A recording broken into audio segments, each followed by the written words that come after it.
The project begins with the fundamental concept of state management, clearing the stage to create a specific user experience.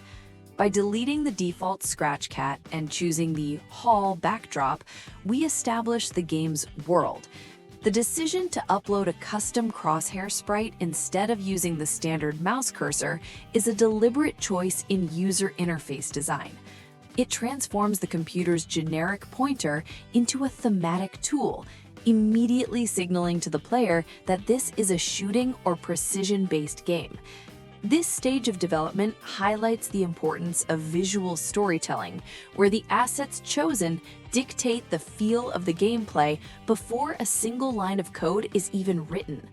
The crosshair's behavior is governed by a persistent loop that ensures the game remains responsive. By utilizing the forever block, we create a continuous check for the mouse's X and Y coordinates. The code go to mouse pointer effectively binds the sprite to the user's physical movement.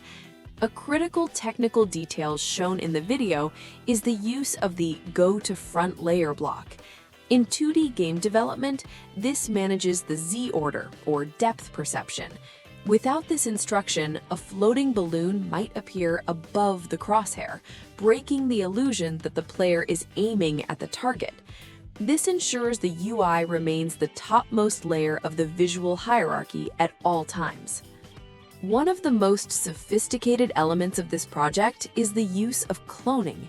In computer science, this is similar to creating instances of a class. Instead of cluttering the workspace with dozens of individual balloon sprites, we write one master script and tell the program to replicate it. The create clone of myself block paired with the wait 1 seconds command establishes the game's spawn rate. This acts as the heartbeat of the game.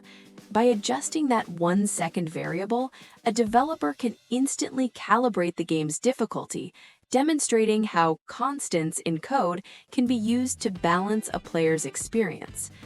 The movement of the balloons utilizes the Scratch coordinate plane, which ranges from -240 to +240 on the x-axis. By using the pick random block for the balloon's starting position, we prevent the player from memorizing a pattern, which is the key to replayability.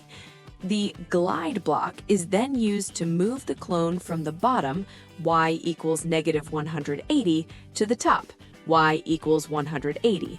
This simulates a floating effect. Because both the starting X and ending X are randomized, the balloons move at various diagonal angles, forcing the player to track moving targets across a 2D space, rather than just clicking in one spot. The popping mechanic relies on Boolean logic, specifically the AND operator. For a balloon to pop, two conditions must be met simultaneously. The cursor must be touching the balloon, and the mouse button must be pressed. This is a classic example of collision detection.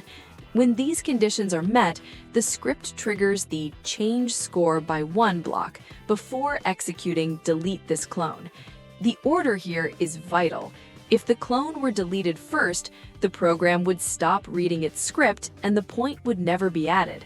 This teaches the importance of execution order in programming. The sequence of events is just as important as the events themselves. Finally, the game incorporates data management through the score variable. A variable is essentially a reserved spot in the computer's memory that can change over time. In this project, the variable serves 2 roles. It tracks player progress and provides visual feedback. The script includes an initialization step, set score to 0, which is triggered by the green flag. This is a crucial programming habit. Without it, the player's score would continue from their previous game, leading to bugs. By displaying this variable on the stage, we create a feedback loop that motivates the player to keep engaging with the game mechanics.